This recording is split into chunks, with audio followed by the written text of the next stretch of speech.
Susanna Gibson is a Democrat candidate for the Virginia State Senate and a veritable porn star. She, online on a website, I won't give the name of the website, was allowing men, she had about 5,000 followers, to give her money in exchange for her performing very explicit acts so that these men could pleasure themselves while watching. It was live shows on the internet. She, more than one occasion, enlisted her husband to perform with her, where the people online would request them to do certain things that everybody else got to watch and pay money for. Kids were asleep in the other room. On more than one occasion, it seems, if reports are to be believed, she joked about enlisting unwitting hotel staff, that she would stay in hotels and do these things, and occasionally staff were unknowingly roped into helping in one way or another her to get set up so she could do what she was doing.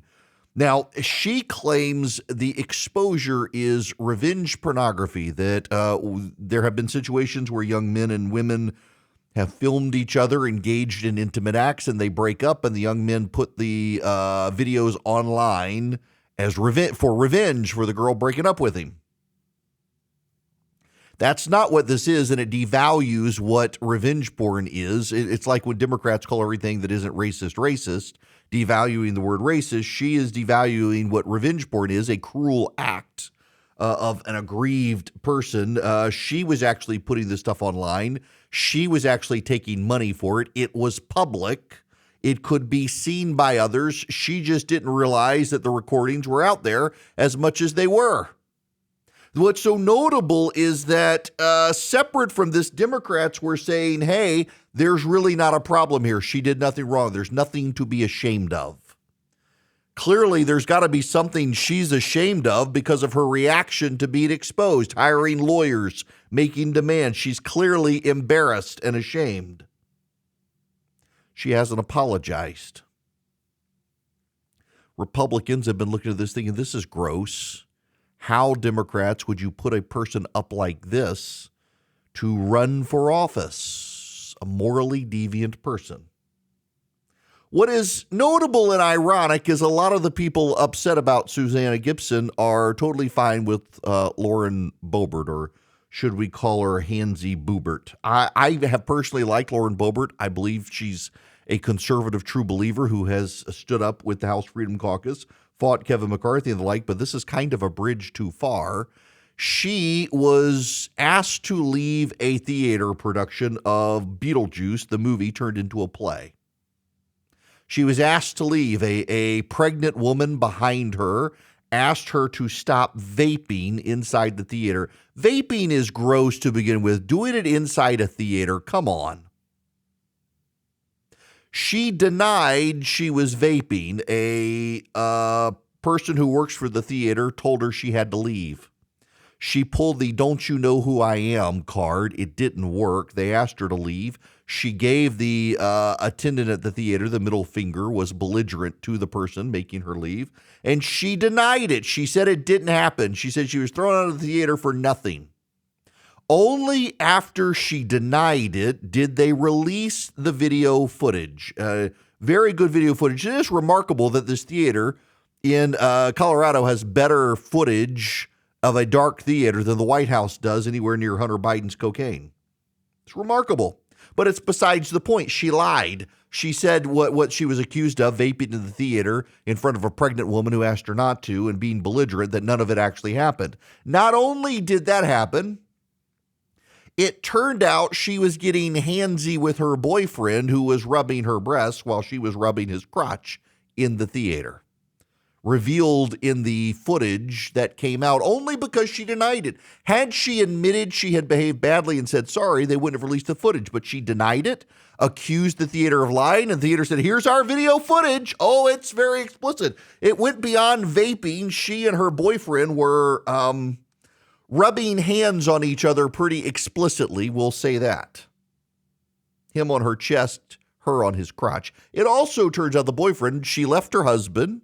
She wanted the divorce, not her husband. She broke up the marriage, not her husband. She's got the boyfriend. The boyfriend is a bar owner who does drag queen night. She, of course, is opposed to drag queen story hour. The hypocrisy just writes itself. Now, the notable thing here, the number of Republicans doubled up. I can't believe they released that footage of her. It's an invasion of privacy. I'm sorry, it was a public theater. All of you people who were upset about Susanna Gibson, veritable porn star of the Democratic Party, you can't now defend Lauren Boebert's behavior. And here's the other thing. There are some Republicans who say, we shouldn't say anything about our side. You know, this is one of the very few areas Rush Limbaugh and I ever disagreed with each other on, and we had very pleasant conversations, philosophical divides on this.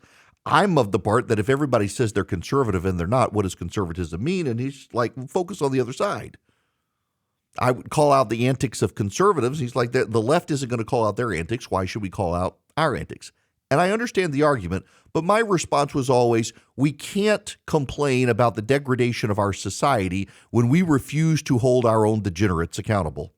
Either we hold our side accountable or we give up any moral claim to good behavior. The Democrats have given up their moral claims to good behavior. They're only attacking Lauren Boebert as a hypocrite, that she claims values, then she clearly doesn't hold them. I go after Susanna Gibson and Lauren Boebert for the same thing. They're both immoral degenerates. We don't need them in legislative office. You can't keep stacking degenerates into your party in the legislature and then lament the decline of the United States. A lot of you are upset about the moral decline of the United States, and yet you want to keep voting for immoral people. I'm not saying don't vote for a sinless person. There is no sinless person. But when the sins of the person are flaunted, when they don't practice what they preach, when they are a hypocrite in those areas, you probably do need to hold a better standard. Which gets me to this interview on NBC News, which I take exception to. The last 48 hours of statements have not been good. Mr. President, I want to give voters who are going to be weighing in on this election a very clear sense of where you stand on this. I think they're all going to like me. I think both sides are going to like me. What's going to have to happen is you're going to have to this question. Listen, please. You're asking me a question. What's going to happen is you're going to come up with a number of weeks or months. You're going to come up with a number that's going to make people happy, because 92% of the Democrats don't want to see abortion after a certain period of time. If a federal ban landed on your desk, if you were reelected, would you sign it at 15 weeks? Are you talking about a complete ban? A ban at 15 weeks. Well, people are starting to think of 15 weeks. That seems to be a number that people are talking about right now. Would you sign that? I would sit down with both sides and I'd negotiate something, and we'll end up with peace on that issue for the first time in 52 years. I'm not going to say I would or I wouldn't. I mean, DeSantis is willing to sign a 5-week and 6-week ban. Would you support that? You think that goes too far? I think what he did is a terrible thing and a terrible mistake. So here's the former president. He got us the votes on the Supreme Court with Mitch McConnell's help to get rid of Roe v. Wade. Republican legislators in conservative states signed 6-week bans, fetal heartbeat bans. DeSantis did in Florida. Brian Kemp did in Georgia. Mike DeWine did in Ohio. Tate Reeves did in Mississippi. I believe there's one in Texas now, Oklahoma, several others. And Donald Trump, the former president, says fetal heartbeat bans are a terrible thing. He also will not commit to a 15-week ban. He says he's going to make the Democrats happy. Why are you so concerned, Donald Trump, with making Democrats like you? They're not going to like you. And how dare you condemn conservative governors in conservative states for signing fetal heartbeat bills? That, by the way, didn't cost them elections. The Republicans in Texas did well. The Republicans in Ohio did well. The Republicans in Oklahoma did well. The Republicans in Mississippi did well. The Republicans in Georgia did fine. The Republicans in Florida did great. It hasn't affected them in those states, and yet you're condemning fetal heartbeat bans. If you're pro-life, you should be appalled at this. This comes 24 hours after he could not answer a very basic question to Megyn Kelly. Can a man become a woman? He did not say no. He said, depends on pregnancy.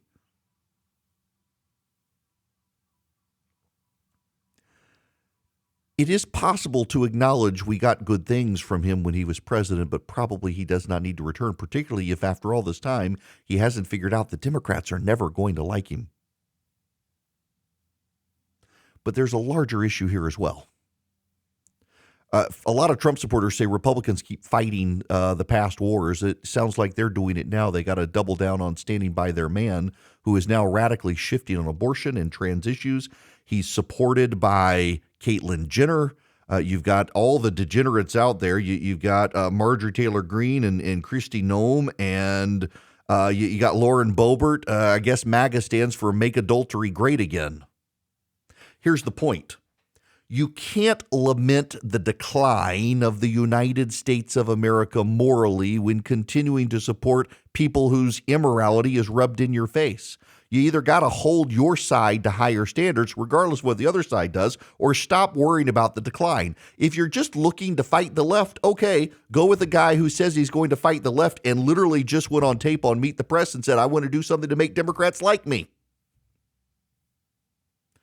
Maybe realize that if you're worried about things of this world, that having someone of the world, worldliness, embraced by the world, probably isn't going to get you more than that.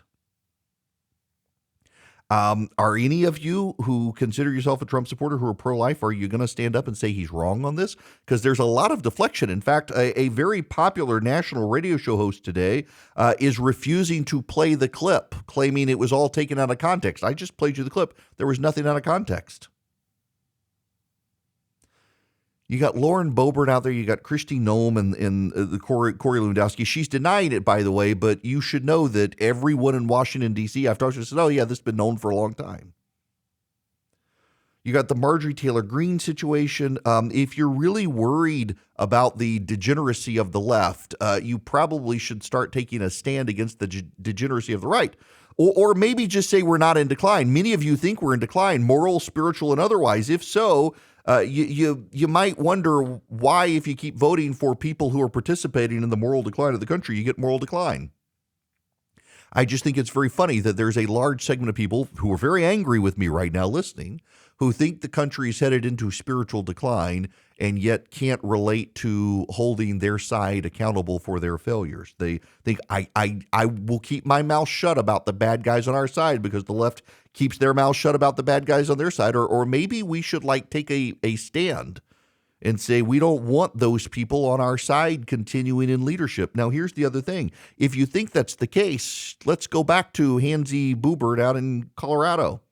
She won her race in an off-year election that should have been good for the Republicans by 200 votes against a Democrat who this time will come back, be better funded, and have the Biden ground game out to get her. Maybe she should step aside. She's clearly in life turmoil right now. She clearly has family problems. She's more known for her toxic personal behavior than for her constituent service. You want to save the House from the Democrats, you should all be very vocal saying you need to step aside and let someone else step forward who might be able to save the seat, instead of a woman getting handsy with her boyfriend in a crowded theater, vaping in front of a pregnant woman, and then denying she did it until the tape came out. I don't like the Susanna Gibsons of the world. I don't think they should be in office. But I don't think this behavior should be in office as well. And if you're going to condemn the one, you should condemn the other. Otherwise, just stop talking about the moral failings of politicians on both sides and stop being upset about Democrats embracing drag queen story hour. It's just another variation of immorality reflected, and you clearly don't care about it. At some point, you're going to have to decide, do you want to continue affirming moral degeneracy in this country as the country declines, or do you want to say, I'm sorry, we got to do better and I want no part of this? Either wash your hands or have dirt on them. It's your choice. He'll do the research.